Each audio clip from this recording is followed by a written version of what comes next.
I mean, actually, there was not really a life before dreaming. When I was a young child, I had had a lot of nightmares, and was sitting out on our front steps one day, and I was thinking about this, and I was thinking, I don't want to have nightmares anymore. And as a little kid, I was thinking, oh, how can I just not go to sleep, and what can I do to keep myself awake? And then it just kind of hit me in the flash. Oh, I have to figure them out. I have to somehow become the master of my own dreaming and nightmares. And oh, yeah, that's what I'm here to do. I'm going to help other people do that. So it's kind of sat back in the back of my head, in little kid thought of just okay, that's what I'll do someday.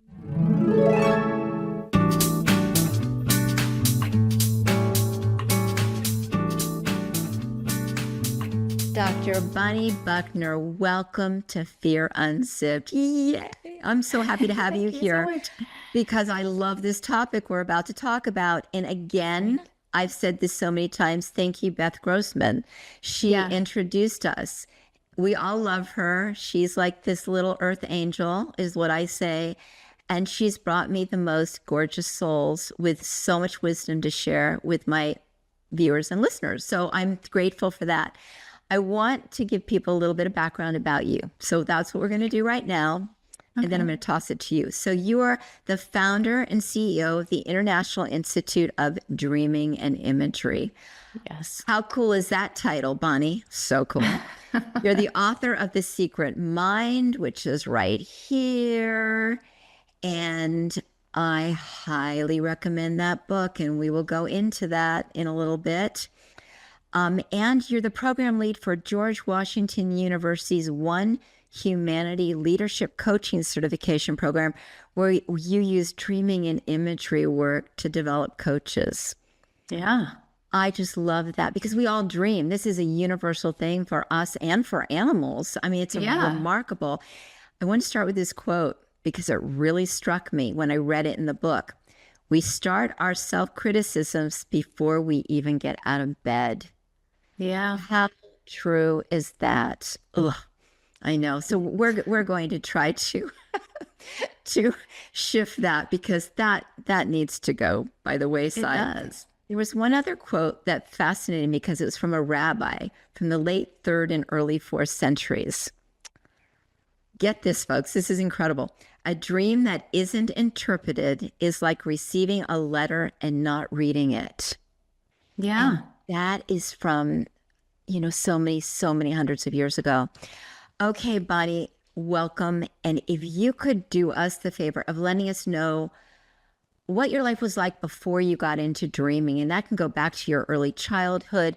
If you can share that with us, that would be wonderful. Yeah, I mean, actually, there was not really a life before dreaming. When I was a young child, I had had a lot of nightmares, and I was sitting out on our front steps one day, and I was thinking about this, and I was thinking, I don't want to have nightmares anymore. And as a little kid, I was thinking, oh, how can I just not go to sleep, and what can I do to keep myself awake? And then it just kind of hit me in the flash.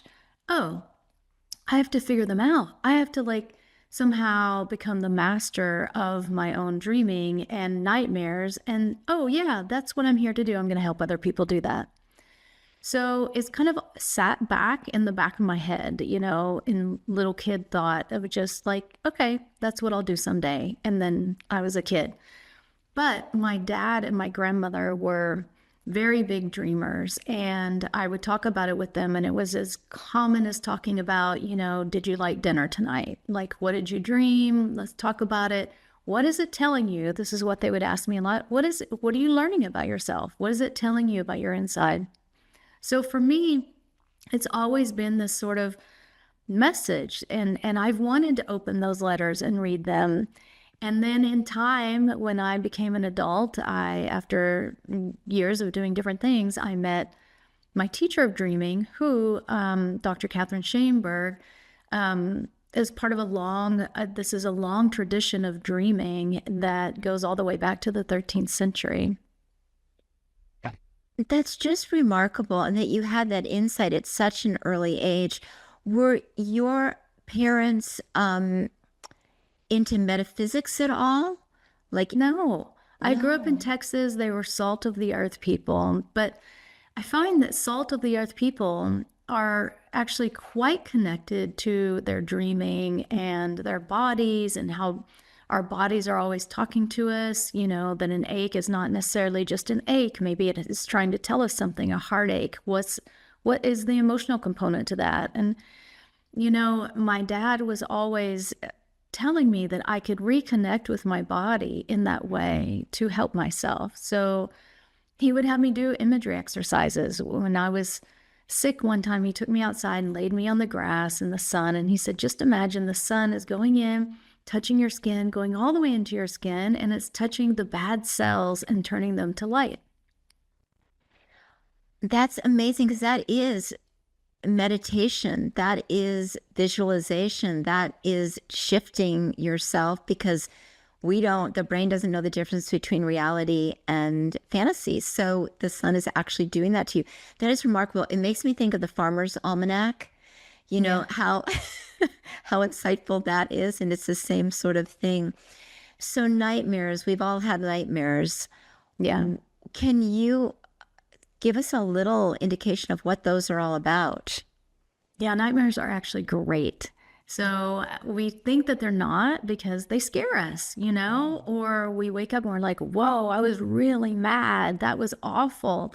And it's for that reason that nightmares are so great, because they're getting our attention. If it was a nice dream floating down a river, we may or may not wake up and remember it. But a nightmare that we're really afraid of or really angry in wakes us up to something that we need to address inside of ourselves. So it means that our energy is tangled or our body is going through something. And if we take just a tiny bit of time, not even that much, and think like, where in my waking life have I had that? Have I had fear or anger? And it's not usually as intense as a nightmare, because the whole point of a nightmare is to be overly dramatic and wake us up. But it's not that hard to then say, oh yeah, I kind of had that conflict with my coworker yesterday, or whatever it may be. And then we can address it and shift it. And how do you address it and shift it at that point? Well, there's two different ways. If I've made the connection, oh yeah, I had an argument with my coworker, I can go back into waking life the next day and go to my coworker and say, hey, I'm sorry. Let's try again. But the other way is to go back into the dream. So someone had a dream where I write about this in the book. They go into a big stadium with a flamethrower and they just like blast the whole stadium, right? And they wake up horrified that they did this. But then as we're talking and, talking about the dream, this blasting out, they realized, oh, I'm really angry, and I'm actually like blasting that anger onto people I love, my family members. I need to deal with what I'm angry about in here so that I stop hurting those that I love out there. Yeah, some of the examples in the book are just remarkable. There's one woman who literally changed her life and her profession, the artist, after she had a dream. Would you share a little bit about that Tell me dream? the story, because I wrote so many different stories in there. Okay. Which one are you thinking of? Was walking. Was she in Europe or Yes, something? I know that one. The River Seine, that one. So this woman came to me and said, I had this dream that this horse and buggy is coming towards me. And she was standing by the River Seine in Paris, and this horse and buggy is coming towards her. And then suddenly a red motorboat zips off. And she woke up knowing, I can't wait any longer to do what I've always wanted to do. And for her, that was both writing and the arts somehow. And she hadn't been able to figure out how that goes together. But it was so moving and important for her to not wait any longer. She quit her job that day, and within 3 months, she was covering the arts for a major publication in Paris. And what was it about that dream that made her realize that? We all have an inner knowing. And we all keep ourselves from expressing that inner knowing. And that inner knowing comes up and shows itself to us in many different ways. And for her, the thing that was the big realization of this dream, there's the old-fashioned, heavy, slow horse and carriage, and then there's the fast, modern motorboat, that's speeding away. Red. Which way? Red, passionate. Which way do I want to feel every day? I've been feeling like the horse and carriage every day of my life. I don't want to feel that way anymore. So when she woke up, she probably wasn't analyzing her dream, but it just sparked that intuitive, authentic self inside of her. Oh, I think that's so interesting. And then you say that dreaming brings out a lot of creativity, and that's a really important part of dreaming, is to being creative. And there was an example in the book that really threw me. It was a group of college students, and they were asked to think of how something could go wrong, and then figure out a way to fix it. Well, they could figure out a million things that could go wrong, but they had a really hard time figuring out how to fix it. I mean, that's life, right? So many of us are very easy to criticize everything. There's a million reasons why I can't get this new job. There's a million reasons why I can't, move somewhere new, or even though, maybe we don't like the apartment we're in or the house that we're in or the neighborhood or whatever, but no, there's a million reasons. So creativity is setting all of those criticisms aside. It's really a big thing to learn how to set that aside. And dreaming helps us to do that and let ourselves just freely imagine how we might want to be. What kind of apartment do I want to live in? What part of the neighborhood do I want to live in? And once we begin to freely imagine where we want to go, in whatever way, not fantasy, but just let it come from the inside, then we find that we start to invest emotionally in that, because now it's clear in our minds. And that clear image, we can start to put our desires and our emotions into, and then it pulls us along. I talk often with clients about being behind actually a motorboat as a skier. I don't know if you've water skied before. The boat pulls you up out of the water. And so if we allow our passion to take a life of its own, it can pull us up out of the water. And then the steps to get there become obvious and easy. Wow. You talk about keeping a dream journal, which I started doing when I started reading the book. I'd never done that before. And what happened was, I'd write these words down. I even messaged you. I said, okay, these dreams are so bizarre. And you go, they're probably not as bizarre as you think they are. But they were wild. And I've always, my dreams have names, have people that I don't believe I've seen before, but very, very detailed. I could give you details. And I started to write them down and kind of going, oh my God, this is so weird. And then what happened was it made me remember my dreams more. Yeah. Each time I did that. And you know what happened was I was starting to lucid dream, where Great. I was an observer in my dream. So I'm going to share one of them with you. You were in it. You actually were in it. And so I was really involved. I really loved your book. So it was Christmas. It was this Christmas. So it was very recently. It was the evening of this Christmas. And in my dream, I remembered 2:30 in the morning was in my dream. And I'm sleeping. I decided to sleep in my backyard. It's this big backyard. I think it was the backyard of my home where I grew up, but I don't know. The house wasn't, nothing else was. There was a giant cement wall to the left of me. My back was to it. But I turn, and it's 2:30 in the morning. I see a man coming over the wall. I see black boots and khaki pants, and like he has a hood on, and he's up to no good. I mean, he's not just out for a stroll. And I'm laying there, and normally that would freak me out. But Bonnie, what happened was I said, okay, you're not scared, Sandi. You're not scared. You're going to lay here. You're going to close your eyes and you're just not going to be scared at all. And my heart wasn't pounding. I was completely calm, which would not be typical of me in that situation.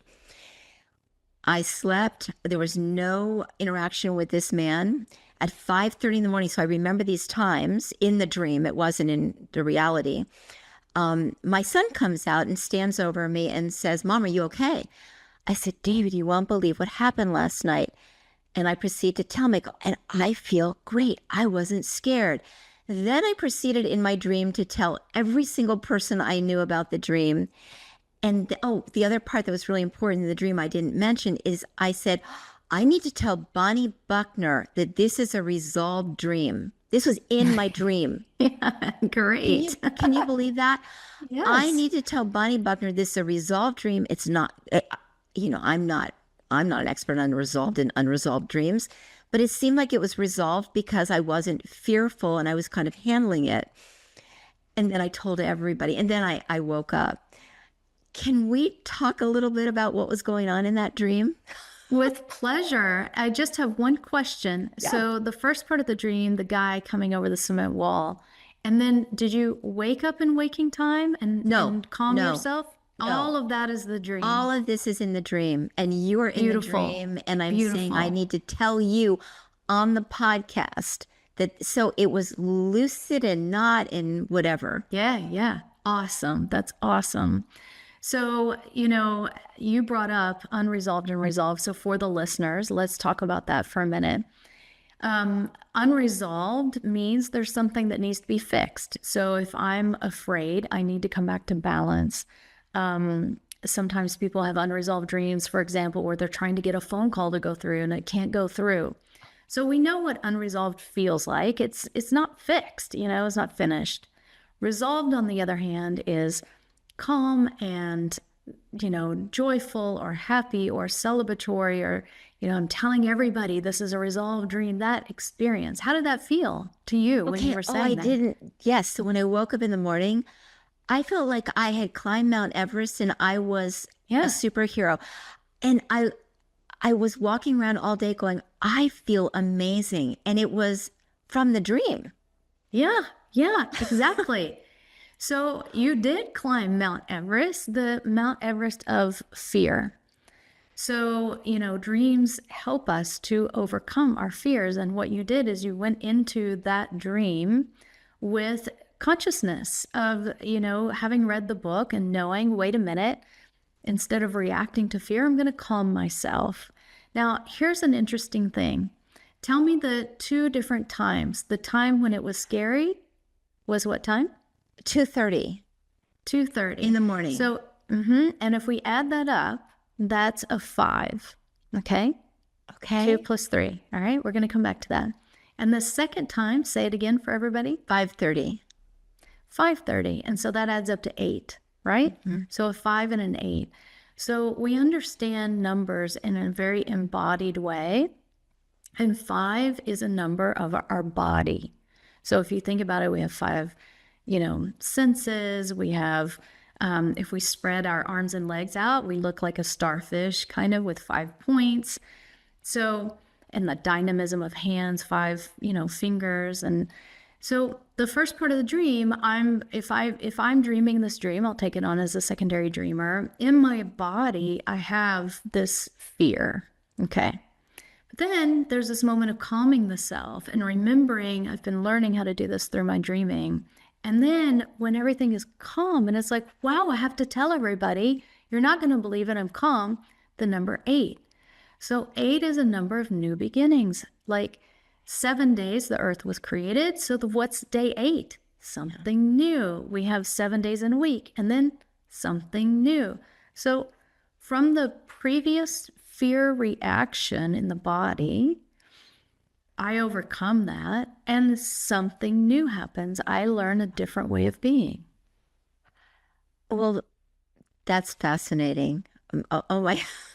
Bravo. It's wonderful. Well, it was, but then I've had many dreams, and you say this in the book, and I really want to address this, that the having to go to the bathroom dream, which you've Yeah. heard a million times, you said, if you could get a nickel for every time. Yeah. I've had this dream so many times, and it's always a disgusting bathroom. It's overflowing. It's gross, but I have to go, and it's the only option that I have is this. Mm. And sometimes I just don't take it. It's so disgusting. Can we talk about these bathroom dreams that are just so common? Well, that one, what is the thing that would make this from unresolved to go to resolved? You flush it. But flush it. You flush it, but you also have to clean it because the floor, usually I'm barefoot. Yeah, exactly. But here's the thing. Again, nightmares over dramatize things. If it wasn't gross and disgusting, we wouldn't pay attention to it.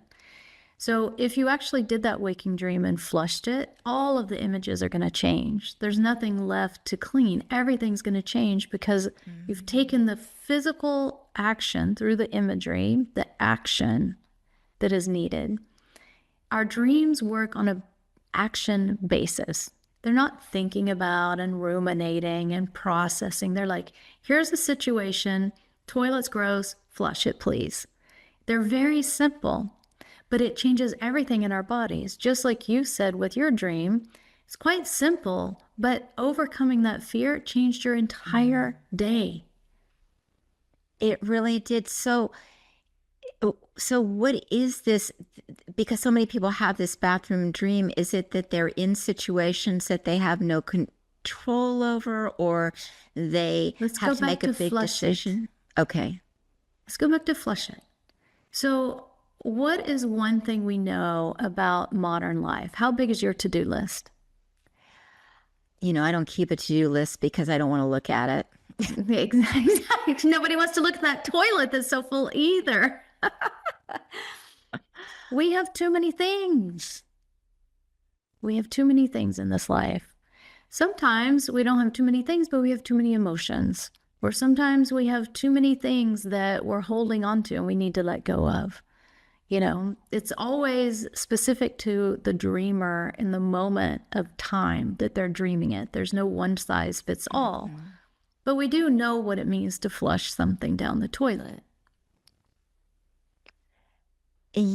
Yes. And so what I would do with that dream is to wake up and then explore it during my waking hours and try to figure out how would I... It's so much more simple. Yeah. Okay. So all you have to do is wake up and it's like, wow, I really needed to flush that. So that's identifying what needs to be done, also called the necessity.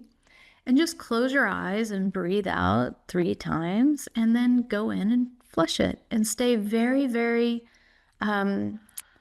present to the different sensations because everything is going to shift. The feeling in the body is going to shift.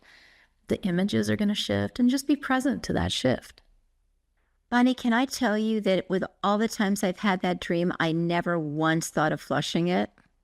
Flushing, never. We don't. I know. But that's why our awake mind helps us.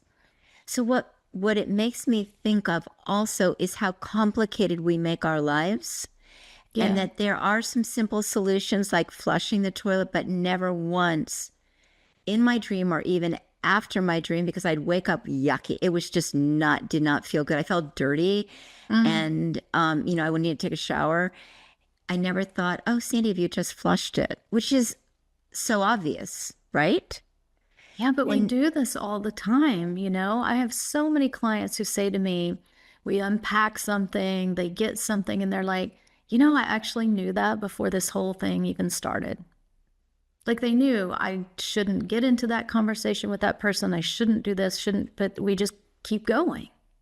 So I believe that we all have that very strong intuitive gift if we listen to it. And we do know these things, Bonnie. It's that sometimes we can't help ourselves. It's the mood we're in. Maybe we're angry. We have to, but better. We always know better. And I often say, you can walk into a room and you can feel, I want to be in this person's bubble, or I want to be so far away from this person. It's intuitive. We know it already. We Yeah, just don't really listen. So dreams can help us also listen to our intuition, it feels like. absolutely. You know, part of why we don't listen to our intuition, it's soft, it's subtle. It's not like, you know, this big like neon sign over us that's saying, don't do this. It's a quiet little movement inside of ourselves. And there's a lot of noise out there. There's, you know, people that we love telling us, oh, yeah, but that's a good thing to do. Or LinkedIn telling us, yeah, this is where the marketplace is going. Yeah, like there's so much noise. And we just have to get quiet and return to listening to ourselves. I often say that intuition comes in as a whisper. It literally floats in like a swift little breeze and it's gone. I can't remember it unless I really take the time to write it down or really think about it. And then when it's the ego, it just is normally criticizing you. So in making life more challenging and difficult. But intuition will never do that. It is your best friend. And we need to tap into that more. Then, as a child, and I know a lot of people have had this, those flying dreams. Mm. Can we talk about flying dreams? Because they were my absolute favorite dreams of all time. And I haven't had Oh, one yeah. in a long, long time. Yeah. Tell me why they were your favorite. Because had such freedom. Could fly above the trees and I could see the whole expanse and I was among the stars and I felt as big as the universe. It was the most beautiful dream. I do want to share with you in the metaphysical world, you know, we do talk about dreams like that. Some people really do not like flying dreams because they can't really get off the ground. So they get maybe 3 feet off the ground and they want to fly higher, but they can't. And they find it very, very frustrating, or maybe something is chasing them and they can't get away from it. For me, it was sheer freedom. Yeah. So now, if it's sheer freedom and I can rise above and I can get this big expanded perspective, now say where that is in waking time in your life today and why, as a child, that might have been a common dream for you and now it's less frequent. Let me see, how would I look at that? I mean, as a kid, you don't have as much on your plate. Yeah, And so exactly. you can play and fly and explore and then as you're an adult, you're thinking, "Oh, but I can't do that because I have to do this first," or Exactly. yeah. And like in the example you gave of the person who doesn't rise up very much when someone's, you know, chasing them, that's the thing. We're being chased all the time. Deadlines, things that we're afraid of and don't want to deal with. So I can't fly very high when that's happening. When we learn to deal with these things, turn around, face what's chasing us, deal with that in waking time, then we can return and have these flying experiences. Maybe I'll start having them again. I hope so. There's so much fun. So, how do we make dreams a partner in helping vaporize our fear? How can we do that? In fact, our dreams are asking us to be their partner. So if I'm being chased by something, it's not going to vaporize by itself. I have to interact. So I have to turn around and is it something that has a mask on? I have to take the mask off. What is it chasing me? It's probably a part of me.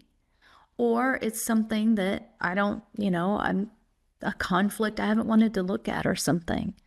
Once we have the courage to just look at it, face it, then we can do what's needed in waking time to fix it.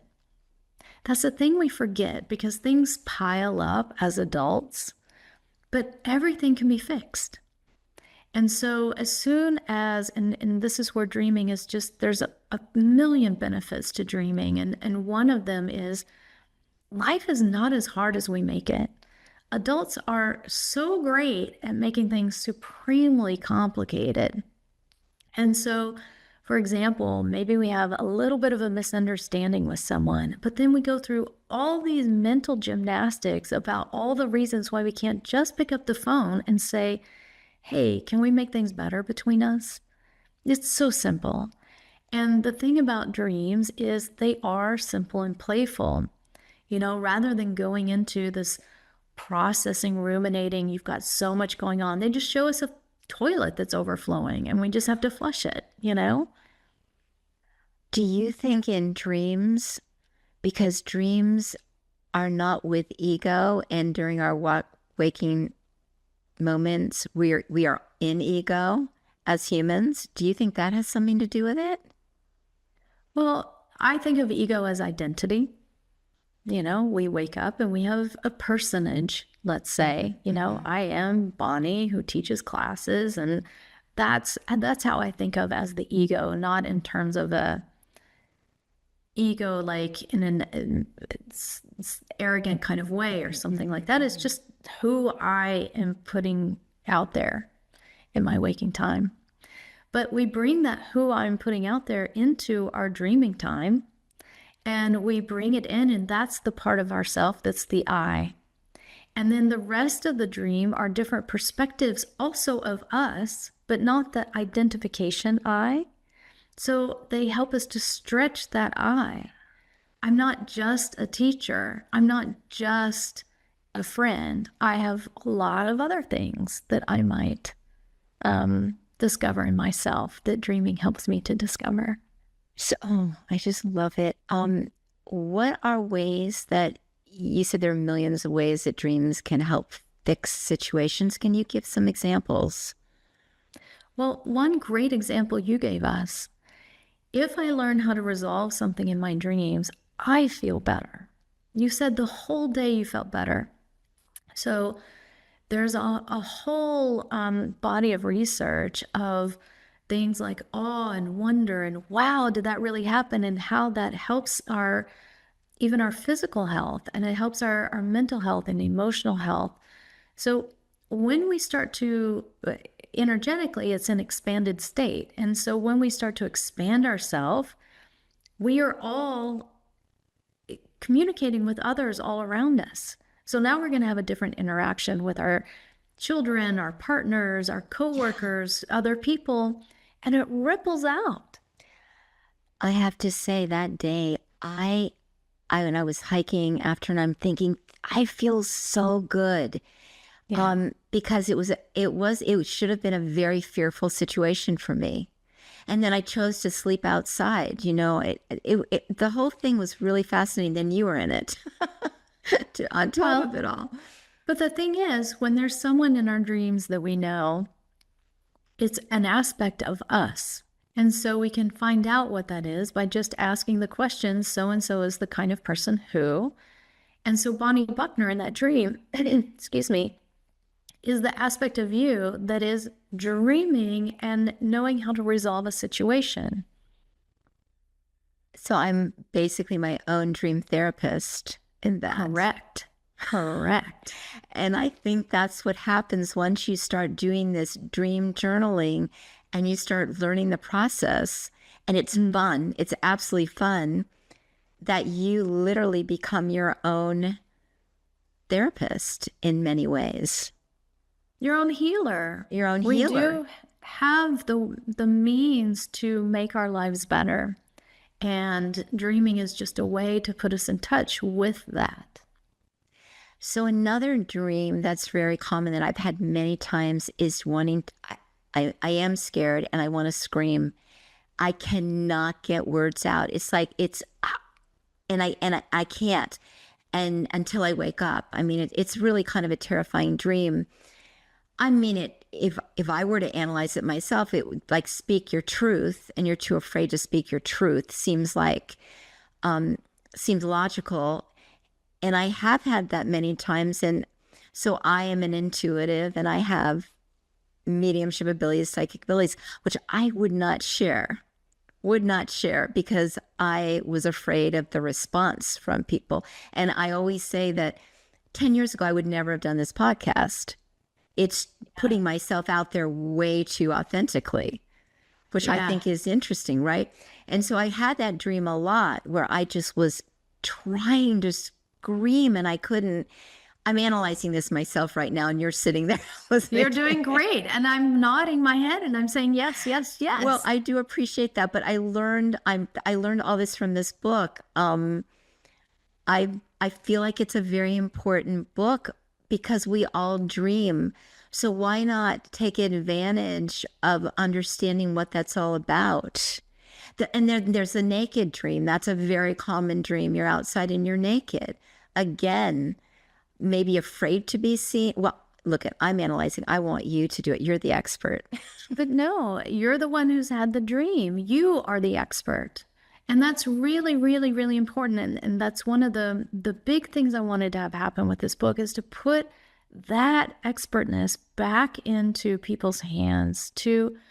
I can't say it enough. We can solve our problems. And part of this dreaming practice is to come back to that realization, gain confidence in that, and begin to build our life in the direction we want it to go. Did you study much about the rabbi who made that had that quote about the importance of understanding your dreams? Did you study much about why he would say that? I mean, I've studied the Talmud and the Gemara's understanding about dreams and many of the Jewish perspectives of dreaming. Yeah. It's because it's inner insight. If you go back to, it doesn't have to be the Judaism, it's any of the major, world religions are all trying to find a way to image or, describe inner insight and the things that we're understanding. And so that was a way of expressing that and underlining the importance of paying attention to that inner insight. Don't brush it off. Yeah, I find it remarkable. It was just such a long time ago, but they knew, they're wise enough to know that there's much to learn in the dreaming world as there is in the waking world. I think they were wiser than we are today. They were embodied, and we're not very embodied today. And so we've lost touch with those bodily signals. I think a lot of that also has to do with connection to nature. Absolutely. Nature wakes us up. It's authentic. It's grounding. I have my feet on a grounding mat right now. I always do. I talk to every plant, every tree. But that's important. I believe, there is a conversation going on there. But I think back then, nature was more relevant.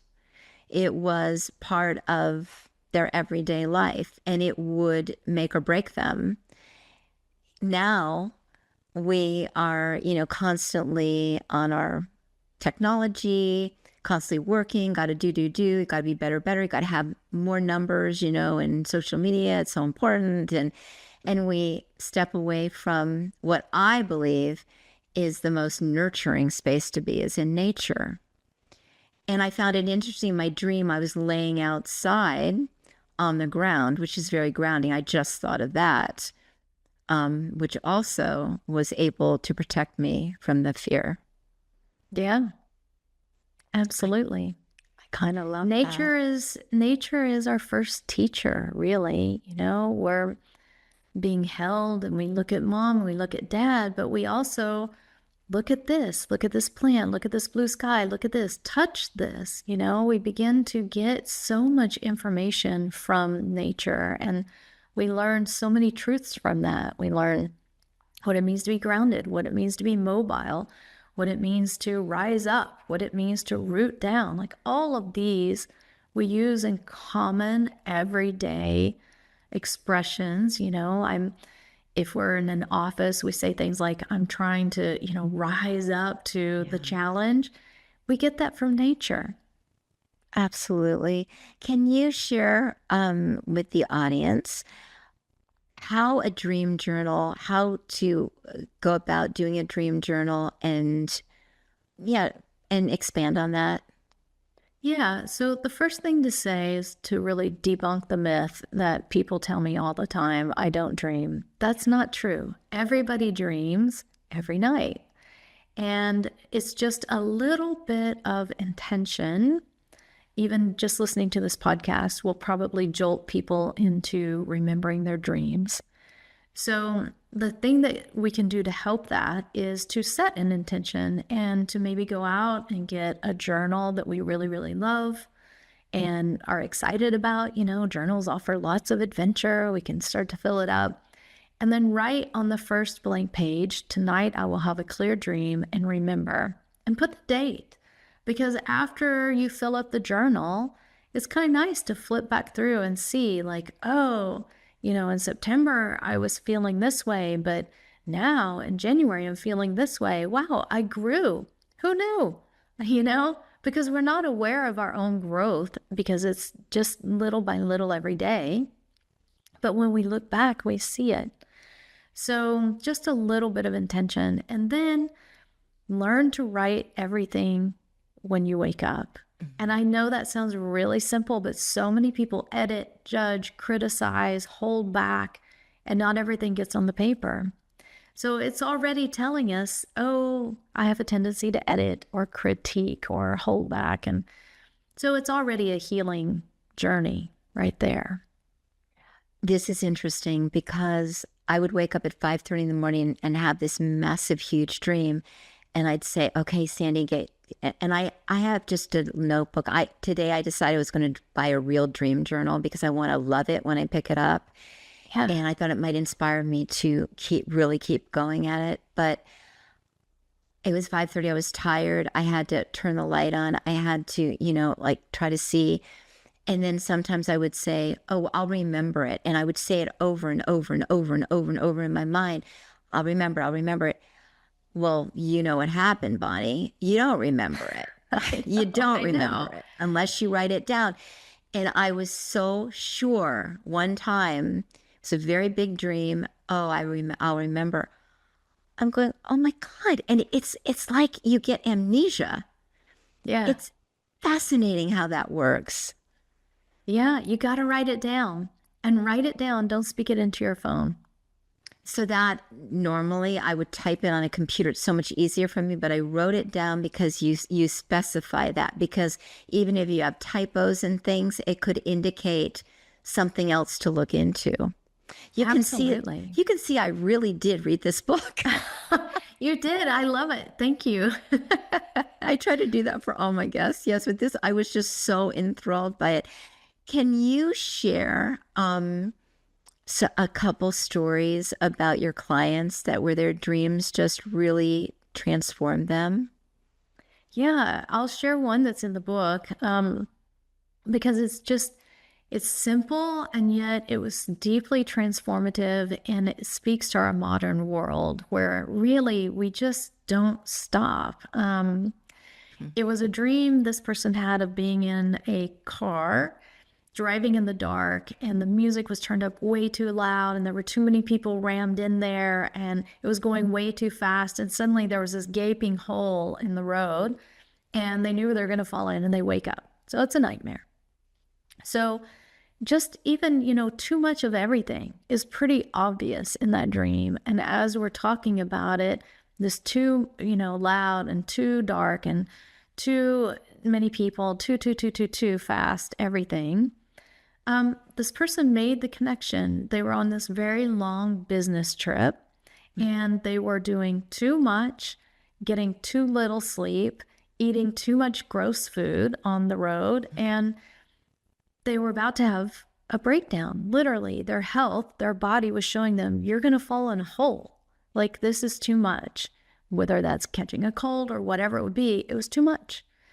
So it was, again, kind of like the dream you asked me to talk about of the river Seine. The inner knowing was, you got to get off the road and take a pause. But the pressures of work kept pushing this person, so they ignored it. But then finally this nightmare, and then us talking about it, made that echo chamber of, wow, this is really serious, enough that they called, they got off the road, they rescheduled, and took a week break, and, they were fine. They felt better. They recovered. And that was after they talked to you and you worked through it with Yeah, them. we worked through it. And it's simple, but again, it's one of those things, just like the question you asked, why aren't we just listening to ourselves, So now that you are a dream specialist, have you noticed have your dreams morphed over the years? Have you noticed something different for yourself? Our dreams are always different because we're always in a different context, Life is always changing. There's always something new. Life out there is always changing, in our family context, our social context. So the things we dream about change. The quality and things like that of our dreaming, that's still the same. I can have a nightmare or I can have a great dream. It can just depends on the context of what I'm living at the moment. And then when you wake up, you're able to look at it and see exactly where that's coming from because you know how to do this. I do, but I will tell you from time to time, I call a colleague, and the reason is we have such blinders sometimes, Absolutely. And it's very helpful. This is why I run the Institute for Dreaming and Imagery, and we have classes, group classes, and it's so useful to have somebody else step into I'm going to take this dream on for me. I'm going to be the secondary dreamer, kind of like I did with you, and hear their insight, because suddenly it's like, oh yeah, I missed that. How did I miss that? And it just opens up a whole new possibility. That's why I think it's really important. I have a couple brilliant intuitive friends, absolutely brilliant. And so I get stumped, when it's myself, or I'll tell them something that I saw and they will expound on it in a way that I would never have thought because I'm too much into myself. So Exactly. I really do believe it's so helpful, no matter how gifted you are at something, to bring somebody else on that you trust and that is really good at what they do, because it opens the portal, so much more, and you learn so much more from it. Yeah, and even on a basic level, right? Every writer has an editor. Like, you just need that other set of eyes on something. Oh my gosh, I so agree. And that's why we are really part of teams, of a community of, I do this podcast, but I have these brilliant people working behind the scenes to help me, because I would have nightmares every night if I didn't have them. And so I do believe it's so helpful to talk to somebody like you, or bring somebody in who can expand on what you think you're observing. I think that's true with every profession. Yeah, that's really so interesting. Is there something else about dreaming that we should really tap into that's profound, that we should know about? It's all profound, and it's profound because it's the language of our own inner experiencing. And we forget that we have so much in us that is unknown to us. We get into a certain way of being. We talked about the I and that sort of identity, and we forget that there's a mystery outside of that, of things that maybe we want to try, or things within ourselves that we have a question about, life questions. And if we don't take time to sort of reflect and ask those questions, then life gets kind of narrow. And so dreams help to expand us, sometimes just, by presenting an image that we've never thought about. I just wrote a blog. I have a blog on psychology today called The Secret Mind. And I just wrote a piece on awe and wonder. And I gave as an example a dream that I had. And the dream was, I'm looking into, dark black space. And there's this really interesting teacup that's kind of revolving, and a shaft of light, like a ray of light from the sun, is writing like in a Sanskrit type writing around it as it's revolving. And the color of this teacup is like a root beer brown, but with stars embedded in it somehow. It's like a really deep color that it's not humanly possible, that color. And that's the dream. And I don't read Sanskrit. I didn't read this. I don't know what it says. It doesn't matter. For me, that was a mystical, spiritual experience. And when I woke up, I also had a very different day. It's still resonating with me. I'm talking about it and I can feel my heart expanding. And it makes waking time so much more vibrant and interesting when we can come back to these moments of wonder, you know? That dream that you just described, it is absolutely a mystical dream. And you're being tapped into another energy, another frequency. I could go into that a little bit further, but we can save that. But that's magical, and it opens up intuition. It will open you up in a way that is really profound. I often say that I still marvel. I am still in awe. I am still in wonder when I tap into somebody's loved one and it resonates with them who's passed, or I ask for something and it shows up, or it's magic to me, Bonnie. I will never be the person that says, oh yeah, this is just the way it is. I don't ever want to lose the magic. No, because if you do, then you're going to stop having those experiences. Oh, exactly. Yeah. Mm-hmm. Dreams are magical to me in many metaphysical ways. I've heard dreams are as alive as our living, daytime life is, and that we are actually doing the things that are in the dreams. It's just in a different timeline, something different. And so to honor it sacredly as you would your waking day and what you do during your waking day, because it's equally as important, if not more important, because what would happen if we didn't dream? I mean, we would lose so much, we would lose our own ability to sort of connect with the things that are strange and fascinating and magnificent, and also the things that scare us and make us afraid, and all these things that are part of the tapestry of human experience. And we rush past it. And I think we've been rushing past for centuries. That's not necessarily new to modern times. I mean, there's lots of writings of the Romans, for example, couldn't understand why Jews stopped working on Shabbat. And that was, 2,000 years ago. They were like, you should be working every day. So nothing is really new. But what is new and different is how much we have disconnected ourselves from nature.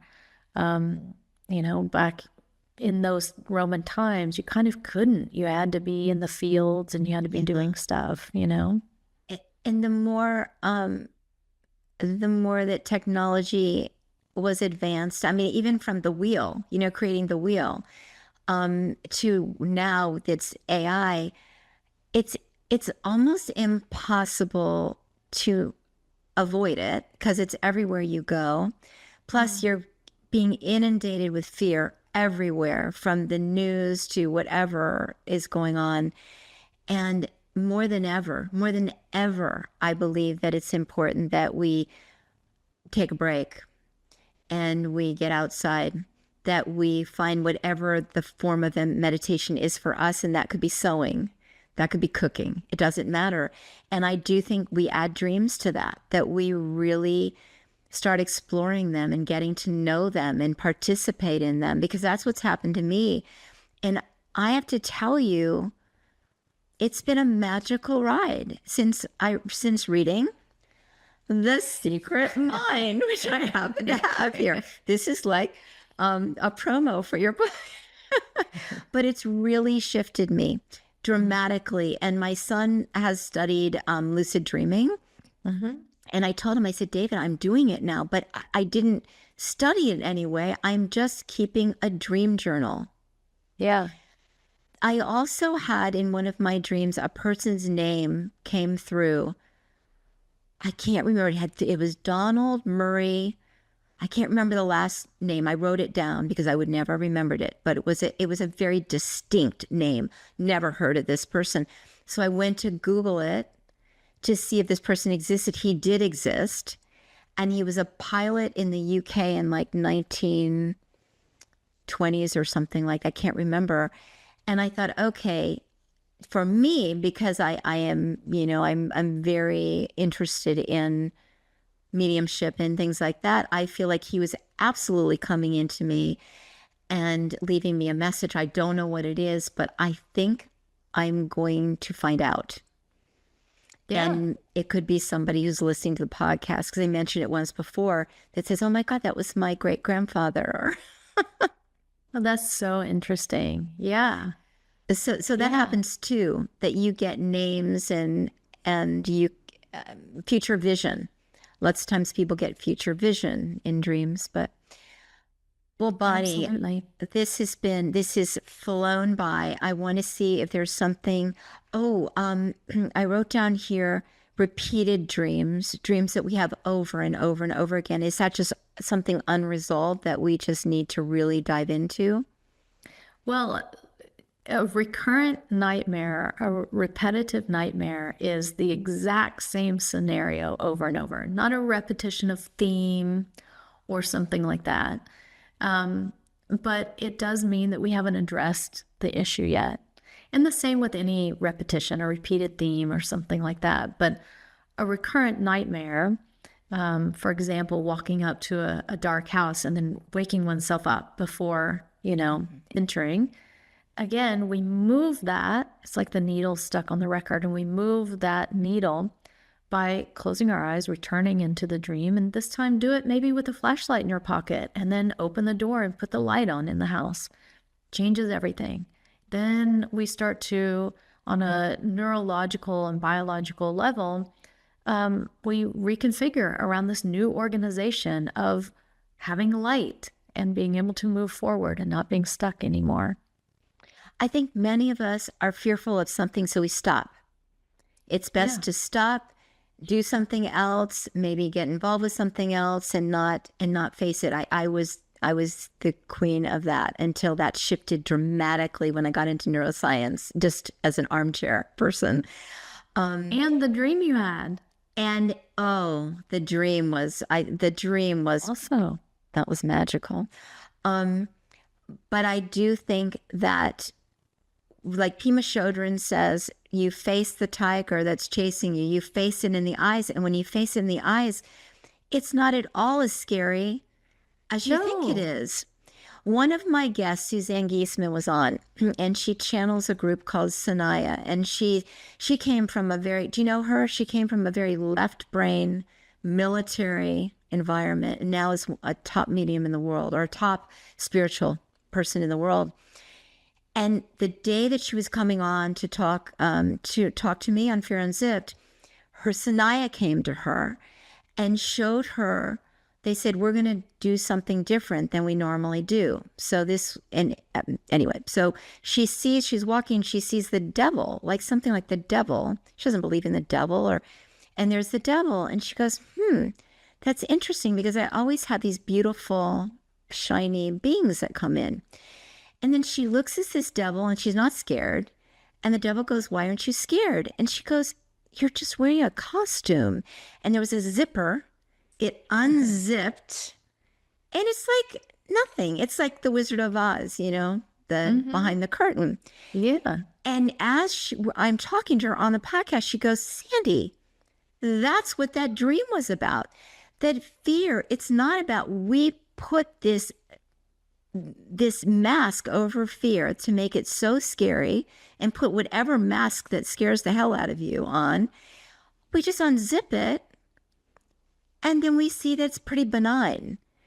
And I learned a lot from that, to just face it. Face Your it. podcast is called Fear Unzipped. 100% because I had to. Yes. So she said that's why they came to me. It was about unzipping fear. And that's why I did the podcast, Bonnie, because I lived in fear most of my life. I did very, very challenging things that did not seem fearful, ride a motorcycle, jump out of airplanes, whatever. But I always lived in fear.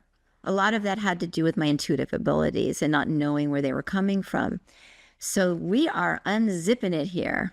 And Unzip. But listen, that is human. You know, it starts when we're little kids and we hear some strange noise and we think there's a monster in the closet, you know, and every shadow looks like a monster when it's really just a coat hanger or a coat hanging there or whatever. So we continue to do that as an adult and we make monsters. And I love that your podcast is Fear Unzipped and that she had this intuition or dream.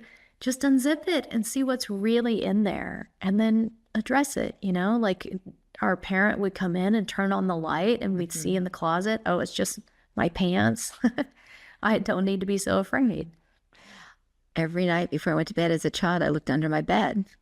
So, Yeah, of course. Of man. course. Oh, Bonnie, this is so incredible. I have questions that I ask everybody. Can I ask you these questions? Yeah. Okay. What's your number one go-to strategy to relieve mental distress? Mental distress? Yeah, like if you're upset about something and you need to shift it. So for me, mental distress, it's bodily distress. So my heart is going to be racing and my breathing is going to shift. So there's a very simple thing of just sitting down quietly and exhaling and not controlling my breath, but allowing my breathing to return to its normal rhythm. And we have this little saying at the Institute. We do this as an intro to some imagery exercises.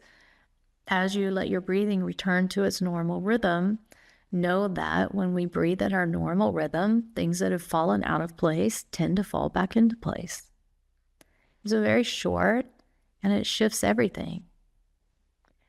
Well, that just feels so spot on, because when you are distressed, your heartbeat, is faster. You're breathing, you're shallow breathing. Usually people say take really deep breaths, but if you just go back to your normal breath. Exactly. Thank you for sharing that. What's one of the best pieces of advice that you've received in life, personally or professionally? I think it's not a phrasing, it's a way of being. I was thinking about this earlier today. My father had a way of being and encouraged that way of being in me to try new things. So I grew up on a ranch in Texas. Maybe there's a windmill. Does that look scary? Try it. Try new things. Climb up to the top of the windmill, climb back down. I'm here. Try it. And I think that's part of why I've been able to work so well with dreams, because try it. I'm walking towards a dark house. I wake up scared. Well, let's have fun with it. I'll go back in with a flashlight this time and just try it. I love your dad. That's great. That's wonderful. Yeah. What does a successful life look like to you? I mean, I don't ever use that word. I know. So I don't really know how to answer that.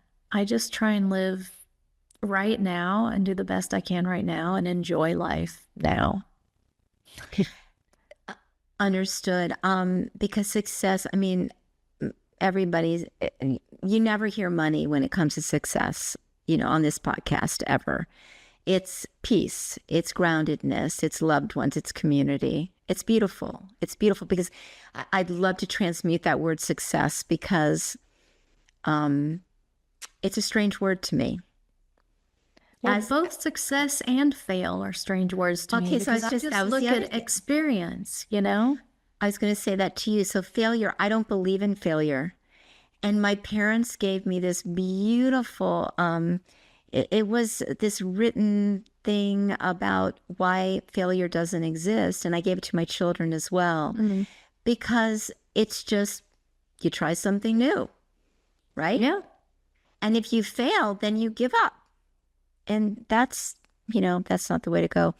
Last thing, it's a sentence. In the past I was, and now I am. I mean, the very first thing that comes to mind is just younger and older. I mean, I don't know. Like, I feel my life more of a continuum. I don't know how, I don't segment very much. I don't know how to answer that. You don't have, you answered it perfectly. And your answer was exactly what I thought you were going to say, because you didn't. No, really, because many people came from anxiety and fear, and they said, I was fearful and now I'm free. Just they could see that trajectory. But you started so young with understanding dreams or exploring dreams, that you've always been in this continuum. And you answered I was younger and now I'm older. I think that is a perfect answer. I love it. Oh, it's my answer for today. It's perfect. Bonnie, where can people find you? So you can find me at bonniebuckner.com or the Institute, which is Institute for Dreaming and Imagery.com. Both have Instagram as well. So dream with IIDI, or my Instagram is also bonniebuckner.com, spell out DOTCOM. It's the Instagram handle. Oh, perfect. We put all of that in the show notes anyway, so people don't have to scribble it down, but in case they want to check right at this minute. And at this point, I say for the listeners and viewers, if you enjoy this podcast, if you're learning from it, if you're feeling a little less fearful, please subscribe and please leave comments. And it just means everything to me and to the team that works with me. Bonnie and Beth, thank you, Beth Grossman, and Bonnie. Thank you so much for being here. It's been wonderful. It has. Thank you so much for having me. Until next time. Yes.